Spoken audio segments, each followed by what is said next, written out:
How to pay debt and achieve financial freedom. Hello and welcome to this video on how to pay off debt and achieve financial freedom. In today's fast-paced world, it's easy to fall into the trap of debt, whether it's from student loans, credit card bills, or other forms of borrowing. But with the right strategy and commitment, it's possible to get out of debt and achieve financial freedom. In this video, we will be discussing practical steps you can take to pay off your debt, establish a budget, and create a plan for your financial future. Whether you're just starting on your debt repayment journey or you're looking for new tips and techniques, this video is for you. So sit back, grab a pen and paper, and let's get started on the path to financial freedom. What is financial freedom? Taking control of your finances is the first step toward financial freedom. You can live the life you want because of your consistent financial flow. You don't stress about how you'll cover unforeseen expenses or debts. And you don't have a mountain of debt to worry about. It's about realizing that you need additional funds to reduce debt and perhaps boost your income through a side business. More on that in a moment. Planning your long-term financial status also entails actively conserving money for retirement or a rainy day. Understand where you're at. Without knowing where you are starting from, you cannot achieve financial independence. It can be discouraging to consider how much debt you have, how much money you need, and how much money you don't have in savings. But this is a significant advance. Make a list of all your debts, including your mortgage, credit card debt, student loans, vehicle loans, and any other loans you may have taken out. Include any money that you might have borrowed from friends or family members over the years. Take a big breath right now. And yet another, then total up all the figures. What sum of debt do you owe? Don't panic if the amount is large. I'll discuss some strategies for paying it off later in this article. Congratulations if the number is low. Please feel free to provide your advice in the comments section below. Then, consider all the money you have amassed in savings. Make a list of all your savings, including your investments, retirement plans, corporate retirement matching programs, stocks, and savings accounts. The regular monthly payments you get, such as your salary or earnings from a side job, will then be added. Look at money positively. Debt may undoubtedly be a little demoralizing. However, keep in mind that money is a good thing, despite the fact that it currently appears to be burdensome. You should be financially independent. People who don't make a lot of money frequently feel ashamed when it comes to making money, claims Jen Sincero in her book You Are a Badass at Making Money. The fact that many people believe having money is bad makes earning money the largest challenge they face. Many people feel guilty for both having it and wanting it. We use money every day to improve our lives, but we constantly tend to focus on its drawbacks, according to Sincero. Simple necessities like food and water include money. It enables you to purchase the things you require and lead the life you desire. To attain financial freedom, you must view money as a tool that will enable you to pursue your goals, stoke your motivation, and lead a life free from stress. Because if you have a negative attitude toward money, you'll unwittingly hurt your chances of getting and maintaining it. Write down your goals. Why do you require cash? Do you desire permanent debt relief? Do you long to leave the 9-to-5 grind? Is there a destination you've always yearned to visit? Do you need to put money down for retirement, a wedding, or children? This is what one well-off entrepreneur had to say about focusing on financial video. Because I linked financial freedom to an emotional objective, I was able to attain it. I wanted to pay off my student loans and start saving for a down payment on a house. And to be completely honest, it was a fantastic feeling to watch the debt go while my savings increased.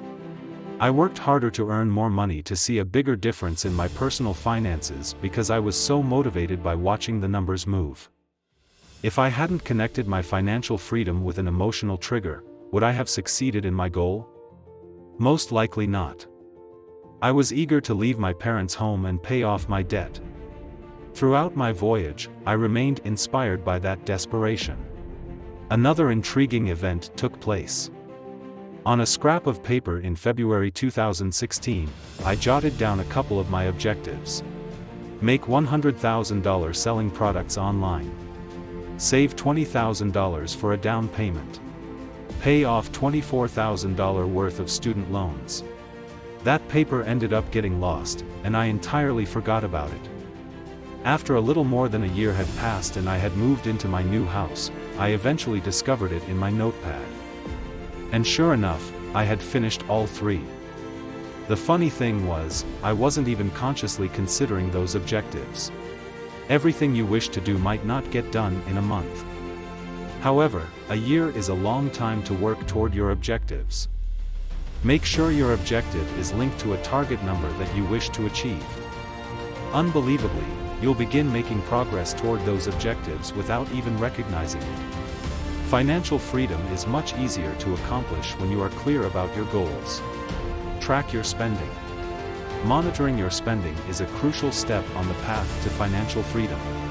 You can use a tool like Mint, which will inform you of your spending habits, the categories in which you've overspent, the total amount of money in each of your accounts, and your debt load. Setting goals within the dashboard is another amazing feature of Mint. Depending on how much money you invest, you can keep track of your goals and determine the precise month you'll be expected to reach them. As a result, it serves as a reminder to maintain saving money for it and to hold you accountable. Pay yourself first. Pay yourself first is a saying you've probably heard before. But in case you haven't heard, paying yourself first refers to saving a certain amount of money before paying any other obligations, like bills. And paying yourself first has made it possible for countless people to go a little bit closer to financial freedom. Why? Because any money left over must be used to pay bills after you pay yourself $1,000 each pay period. And if you don't have enough money to pay those payments, you're compelled to work a second job to cover the expenses. Paying yourself first ensures that you are consistently setting aside funds to invest in yourself. By doing the opposite, you only receive what is left over, which is frequently insufficient to grant you financial freedom. You can pay yourself first in other ways too. If your employer offers a retirement savings plan, for instance, you might request to have money withheld for your retirement. By doing this, you put your future and self-investment first. Everything that is left over after the deductions from your income might be used to pay your bills and other costs. Spend less. Warren Buffett paid $31,500 for a 5-bedroom house in 1958, and he hasn't left it since. Is he wealthy? Incredible $90.3 billion. He is able to purchase a larger, more expensive home. But he might be among the richest individuals in the world due to his frugality. On the other hand, Kanye West isn't ashamed to show off his wealth. He has a $20 million mansion as his home. And at one point, when he owed $53 million, he made the decision to tweet Mark Zuckerberg a $1 billion request. What separates the two incredibly successful men? West spends money he doesn't have while Buffett didn't spend more than was necessary. The truth is that a lot of wealthy people don't appear wealthy. Every day, Zuckerberg essentially sports the same uninspired t-shirt and pants. Less consumption can actually increase your wealth. Spending fewer benefits you in 2 ways. One is that you'll have more money to save for financial independence. The second is that you'll come to realize that you truly require a lot fewer items to survive, which enables you to save more money. This leads to our next point. Buy experiences, not things. Life is brief. It is not necessary to save up all of your money until you are 65. You should make use of your life while you have it. The experiences you have, not the stuff you own, are what will ultimately help you lead a more contented life. And do the things you purchase ultimately make you happier? Does having debt from buying a lot of things make your life easier? Let's now turn the switch. What is your most joyful memory? Who or what were you? With whom were you? Let's make more memories in the same way. Perhaps you have a pal with whom you adore working out. Invite her over so she may exercise for free at your house to a YouTube playlist. On a date tonight. You want to leave a lasting impression. On Groupon, you can find a fun activity you've never done before at a significant discount. You've wanted to see Rome your entire life.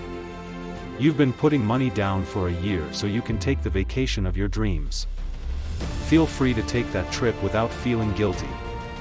You earned it, you didn't incur debt to obtain it. Alternatively, you may work remotely while traveling the world as a digital nomad. Moments are what make up a life. The best ones come from spending time with loved ones. While some goods, like weekly family video game nights, can help you become closer to your family, the majority of them don't really add that much. In conclusion, paying off debt and achieving financial freedom is a journey that takes time and effort, but it's a journey worth taking. By following the steps we discussed in this video, you can create a solid plan for paying off your debt, establishing a budget, and taking control of your finances. Remember, it's important to be patient and persistent in your efforts to get out of debt and achieve financial freedom. It won't happen overnight, but by making small changes and sticking to your plan, you'll get there. Thank you for watching this video, and I hope it has been helpful in your journey toward financial freedom. If you have any questions or comments, feel free to leave them below. Until next time, take care, and best of luck on your financial journey.